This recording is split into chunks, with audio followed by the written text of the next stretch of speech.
Jenson, physical therapist. Is it alright if I work with you today? There we go. Hi, my name is Sam Jenson. I'm a student physical therapist. Is it alright if I work with you today? Yeah. Alright, great. So tell me a little bit about what brings you in today.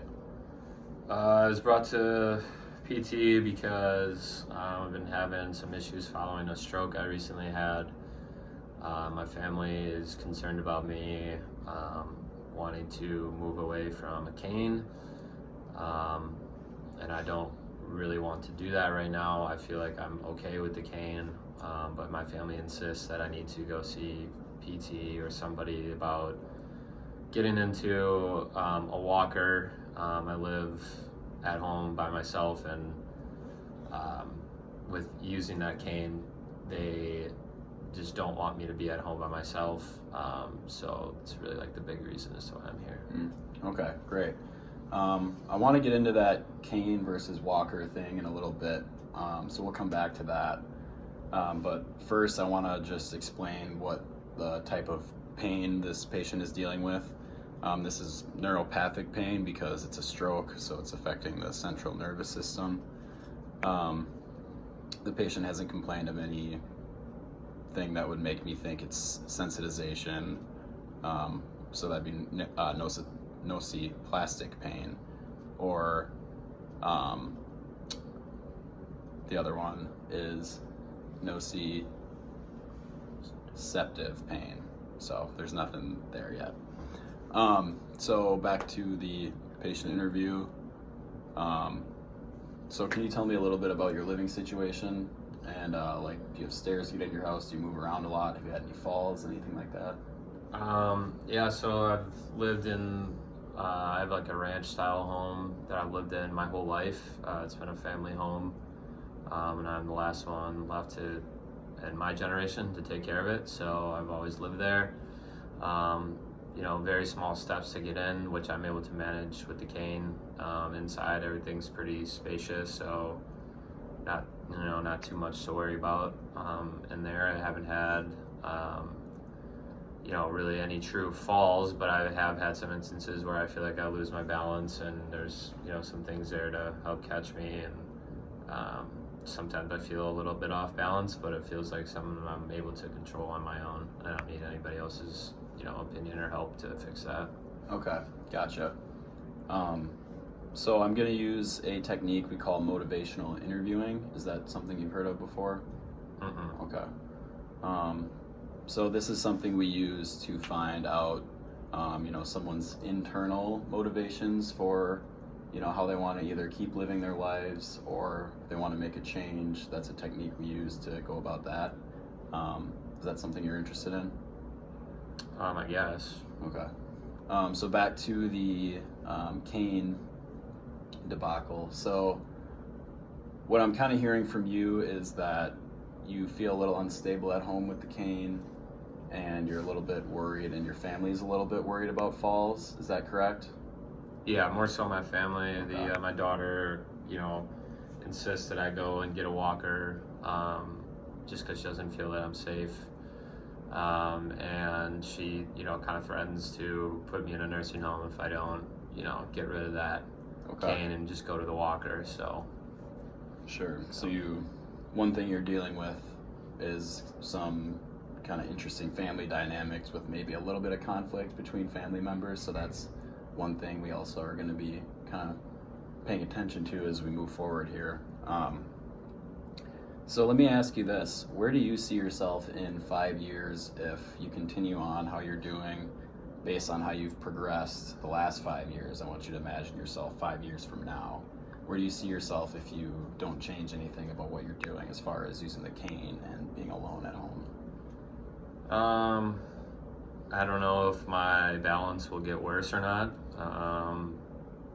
Right now, I feel like I'm managing it okay, but apparently other people don't think so. But if it keeps going like this, I don't know. I feel like maybe something bad could happen. I'm not really sure. I'm not convinced of that yet because I feel like I can do everything on my own still. So, but Sure. My family sure thinks that it's not going to go well in the next couple of years. Sure.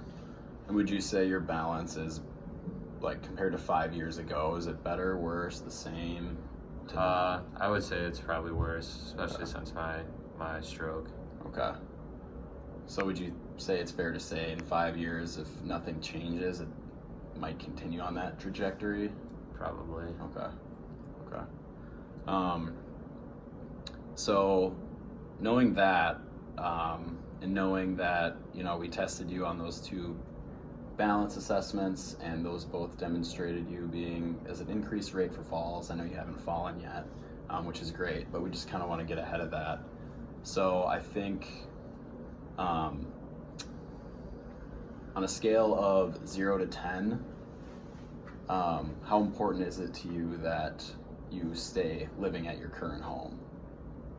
I would say probably a 10 because, pretty close to that. I mean, probably a 10 because it's been a long-standing staple in our family having this house, and, I seem to be the only one left that cares about it, and I want to keep it in our family, and I've lived there my whole life, so I don't really know much else, and I'd rather stay there, so. Absolutely. Let me ask you this. How do you think we can get there to a point where you can stay living at your house? Well, maybe I just need to work on my balance then, and hopefully I'll be able to get better enough to be able to demonstrate that I can stay there for, my family and for the people that are evaluating me. Sure.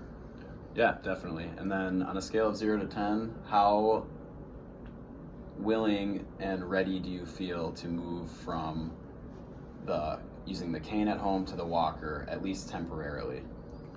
I don't want to use the walker at all, so, I just don't want to use like 2. 2? Okay. Yeah, I don't want to use it. Okay. How come you say 2 and not 0? I guess there's a part of me that maybe thinks that in the back of my mind I need to, but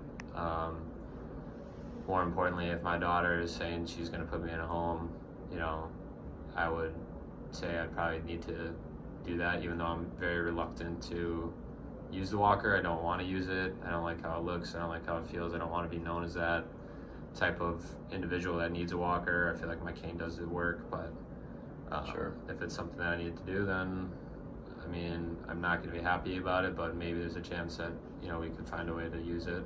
Sure. Yeah, and that's completely understandable, and that's something that a lot of people say when the idea of using a walker gets brought up.